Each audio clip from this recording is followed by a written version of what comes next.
Evan's eyes snapped open. Another night, another failure. Sleep, a distant memory, felt impossible.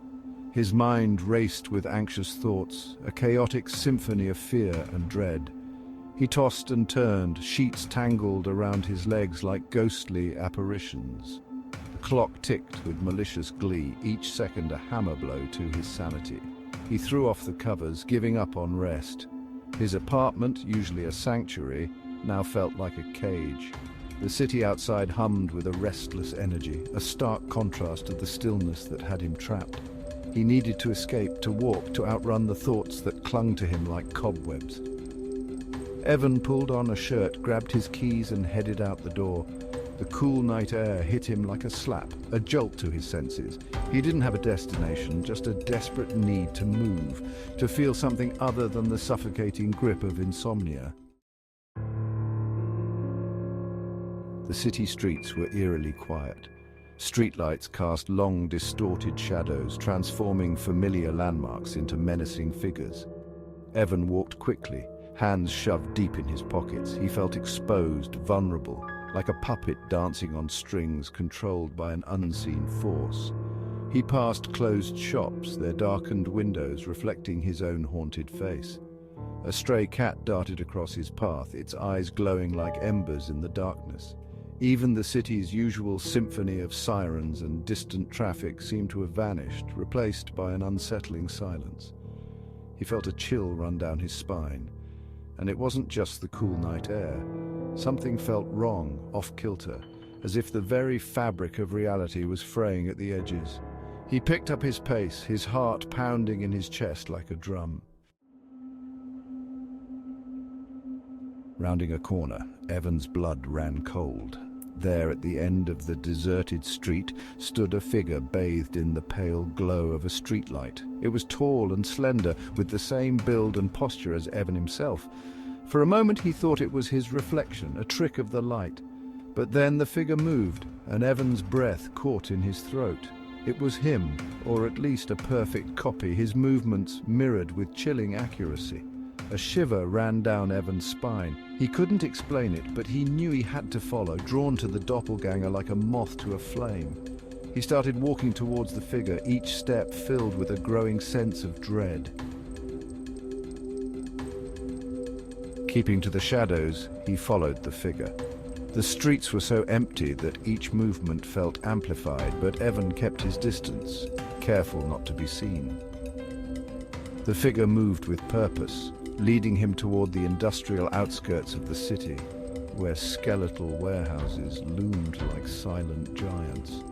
Suddenly, a truck roared onto the street, its headlights washing over the figure in a blinding glare. Evan watched as the figure stumbled, nearly crushed beneath the truck's tires before it swerved away. The man didn't hesitate. He straightened his coat, then slipped into an alleyway and strode up to a dilapidated warehouse. The figure approached a rotten wooden door on the decrepit old building.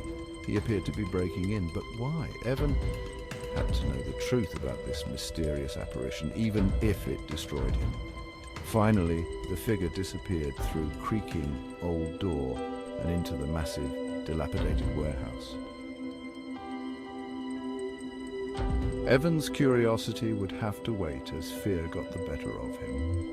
Feeling a creeping dread, then turned and went home, the image of his twin vanishing into the darkness still vivid in his mind. The next night, sleepless again, he felt an irresistible urge to go back to the warehouse. Perhaps it would shed light on whatever strange occurrence he had witnessed. Sleep evaded him as his mind gnawed over what he had seen. Was it his exhausted mind playing tricks on him? Had he merely witnessed an unfortunate finding a dry place to sleep for the night? Was it some demonic form of waking nightmare? With growing unease, he retraced his steps through the city streets, drawn as if by some invisible thread. But tonight the air felt heavier, and his own footsteps seemed to echo louder. He couldn't shake the feeling he was being followed. Every so often he turned, scanning the empty streets, but there was no one there.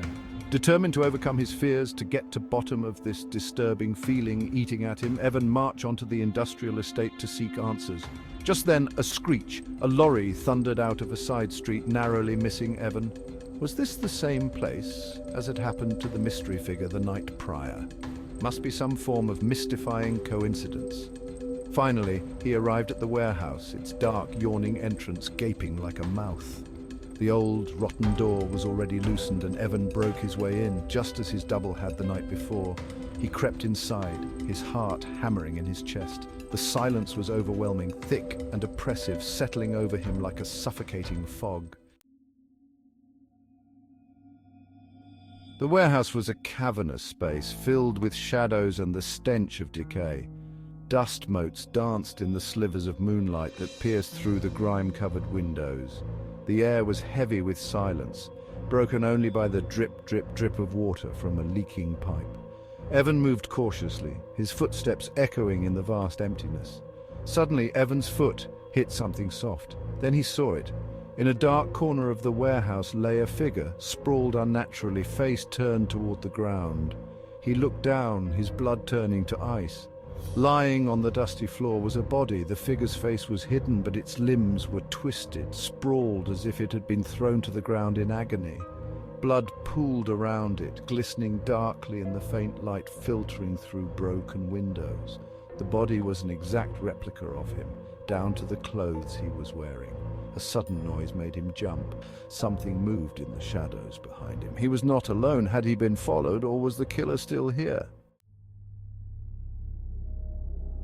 The noises sounded like footsteps coming closer. Terror seized Evan. He stumbled back, his mind reeling. He must find somewhere to hide. His eyes darted around, scanning for a safe place until he spotted an open shipping container. He silently crept into the container, and no sooner had he entered than he realized this tin can could be his salvation or his tomb. Evan noticed an object on the floor of the container, metallic glint of reflected moonlight. An old fire axe on the floor, its blade rusty but still sharp. He picked it up, holding it close, feeling a grim certainty that he would need it. The noises now were terrifyingly close. Evan held his breath to silence himself. Outside the container he could hear a stumbling and dragging. He was trapped in a macabre puzzle box, and the pieces didn't fit. As the initial shock began to fade, a new wave of terror washed over him. He had to get out of this place, had to escape the madness that was closing in around him. He hears the fearful footsteps fading, and the noises outside the metal container quieting. After a few tense minutes of silence, he forced himself to check on the body again, bracing for whatever horror awaited him. But as he turned to leave, he noticed something even more terrifying. The body was gone. Evan's pulse thundered. Had the figure gotten up, or had it been moved? Was it even dead to begin with? He felt his thoughts begin to fracture, to splinter into jagged, paranoid fragments. Evan's mind struggled to process what he was seeing. 1 minute the body was there, a gruesome testament to the nightmare unfolding around him, and the next it was gone, vanished without a trace. He blinked, his heart pounding in his chest, convinced he was losing his mind.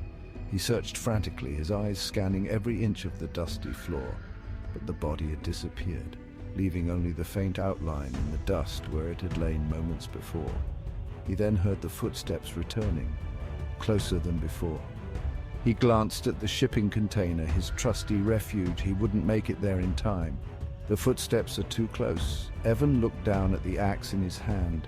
A figure emerged from the shadows. He held his breath, gripping the axe tightly as he stared at the approaching man. The figure wore the same coat, had the same walk. Everything about him was a perfect, terrifying mirror. He couldn't make out the face in the darkness, but he felt its gaze locked on him, felt the cold malice radiating from its stare. Now felt alive, pulsating with a malevolent energy that seemed to feed on his fear. Panic overtook him, and he swung the axe. He felt the blade connect, heard the sickening crunch of bone and flesh. The figure crumpled to the floor, but Evan couldn't look, couldn't process what he had done. He ran, fled to a dark corner of the warehouse to collect himself, trying to make sense of the nightmare unraveling around him. But dread crept over him. He would need to hide the body. He had killed someone, or something that wore his face, his clothes. Had it meant to replace him? Had it lured him here, knowing his every move? He had killed someone or something that wore his face, his clothes. Had it meant to replace him? Had it lured him here knowing his every move? Steeling himself, he went back to the body, which lay limp and bloody on the concrete. He seized its arms and dragged it to a flight of rickety stairs leading down to a basement he hadn't noticed before, intent on hiding it. The wooden steps creaked underfoot as he dragged the body down into the blackness below. But as he reached the bottom, he froze. The basement was filled with bodies, countless figures dressed exactly as he was, each one bearing his features. They lay sprawled in twisted poses, their faces mangled, clothes stained with blood. A wave of horror washed over him as he stared into their lifeless eyes. How many times had this happened? How many versions of himself had been drawn here, killed, discarded in the dark? He turned, scrambling back up the stairs, but he hesitated. The only way out was back through the warehouse, back past the scene of the crime. His heart pounded as he realized what that meant. The figure, the doppelganger, was not just a single shadow lurking in the night. It was a cycle, a pattern, one that repeated again and again. Each night another version of him had been lured here, compelled to kill or be killed, to add yet another body to the basement's macabre collection. With a cold, sinking certainty, Evan realized his fate. He was trapped, bound to this endless repetition, a nightmare that would play out again and again, always ending in blood, always leading him back to that basement, to the room where the murder had happened, would happen, must happen. Evan swallowed hard as he prepared to play his new role in this cycle. He would face the horror again, only this time the other side of the looking glass. He climbed the creaky wooden stairs. The horror settled in as he ascended, knowing he would return. He would face the horror again, each time losing more of his sanity, each time becoming just another body in the basement, forever bound to a fate he could never escape.